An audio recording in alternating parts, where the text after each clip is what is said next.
Hi, this is Jack Polson, and this is the first of two videos on a JOLT for collective communication. So this first video is going to go over a very fundamental operation called broadcast. So it's responsible for taking a piece of data that sits on one process and giving a full copy of that data to every other process in some team. So suppose you have some cluster, 10,000 processors that your job's going to run on, and you have a piece of data on one of those processors and you want to give a full copy to everyone else. That's what this operation is responsible for. So I'm going to be going over two different algorithms for performing a broadcast. In particular, I'll start by talking about a very simple algorithm which works very well when the message is very small, and then I'll go over a more sophisticated algorithm, which is what is typically used whenever the message gets very large. Okay, so before we can talk about the efficiency of these different collective communication algorithms, we should review how we even describe the cost of sending a single message. So the standard model is an alpha plus beta n model, which means that there are two terms in the cost of sending one message. There's the latency term alpha, which means that regardless of how long the message is, you pay this cost to just start up the send of the message. And then there's the bandwidth term, which is beta n if the message is of length n, where the cost to send each entry is, in terms of time, is therefore beta. So what's important to remember is that alpha is typically much, much larger than beta, so typically several orders of magnitude. Another important detail is that if we're only talking about the cost being the same regardless of who's sending and who's receiving, that's implicitly assuming that the network is fully connected.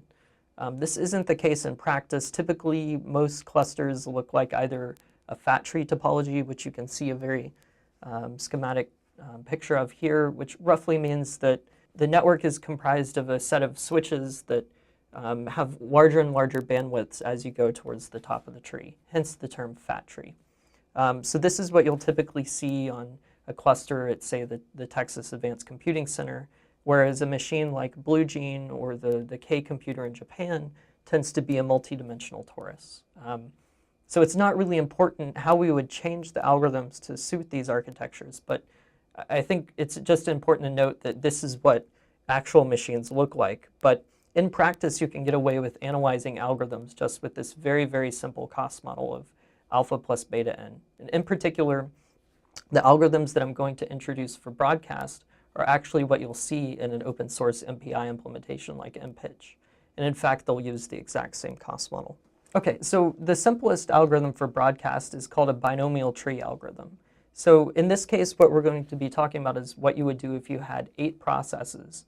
And the first process has a copy of a vector z that you would like to give a full copy of to each of the other 7 processes. So the first step of this algorithm would be for process 0 to send a copy of this vector to process 4. So after he's done this, the next step of the algorithm would be for both processes 0 and 4 then to send a copy to processes 2 and 6, respectively. So what you can see is that if you keep applying this pattern, then with p processes, this would complete in log 2 of p steps. And in particular, the cost of each of those steps of this algorithm was alpha plus beta n at most on each of the processes. So you can say the overall cost of this algorithm looks like alpha plus beta n times log 2 of p. Now, the latency term of that, which is alpha times log 2 of p, is actually quite good. The only issue is that the beta n times log 2 of p term, which is the cost of the bandwidth required by this algorithm, can be very large whenever n is very large. In particular, we can avoid the dependence on p here. So what we're going to describe next is an algorithm that replaces this beta n times log 2 of p term with roughly 2 times beta n, which is a very, very large difference when p is as large as, say, 1,000,000. Okay, so before we go into the more sophisticated algorithm, though, it's worth describing why we call this a binomial tree broadcast. And the reason is fairly obvious once you actually organize the tree in a very particular way. So if you have the child of each node be the set, or you have a node be a child of another node if it received data from that process. So in this case, the first step of the algorithm would be for process 0 to send data to process 4. So 4 is a child of process 0. And then the next step of the algorithm would be 0 to send to 2 and 4 to send to 6. And if we recurse, we see that the pattern formed by this data flow is actually a binomial tree. And the reason is that in this case, we say that this is a tree of order 3, and we can see that at the nth level of this tree, there are 3 choose-n nodes at that level, hence the name binomial tree. The more sophisticated algorithm that's typically used whenever the message is very large actually consists of 2 steps. So the first step is going to be to take this data that's sitting on one process and to spread it throughout the entire team of processes. Now, I don't mean to give a full copy. You give a piece of this message to each other process. And then once you've spread or scattered this data across the entire team, you then do what's called an all-gather, which takes all the different pieces spread throughout the processors and gives a full copy to everyone. Okay, so there's an animation of this process. So if process 0 had some message that's sufficiently large to be split into, say, 8 different pieces when there are 8 processes, then the first thing he would do is send half of that data to process 4.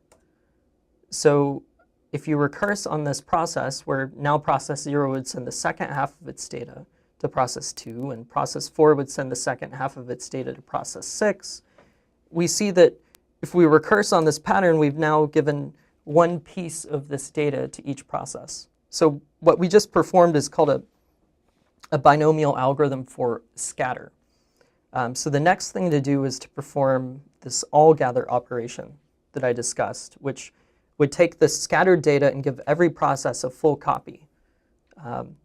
Okay, so it uses a somewhat similar pattern, but now rather than having the first step be for one process to exchange data with one other process, you have every process share its data with the process that's p over 2 processes away. So after the first step, you see we have this somewhat sophisticated data distribution. But if you just go through the steps, after log 2 of p iterations, every process has a full copy of this message. Now what's important to notice is that for the scatter phase, we first send n over 2 entries, and then we send n over 4, and then n over 8, etc. And so if you do the summation, then you see that the total amount of data sent throughout the scatter phase looked like p minus 1 over p with p processes. So for sufficiently large p, that looks like 1.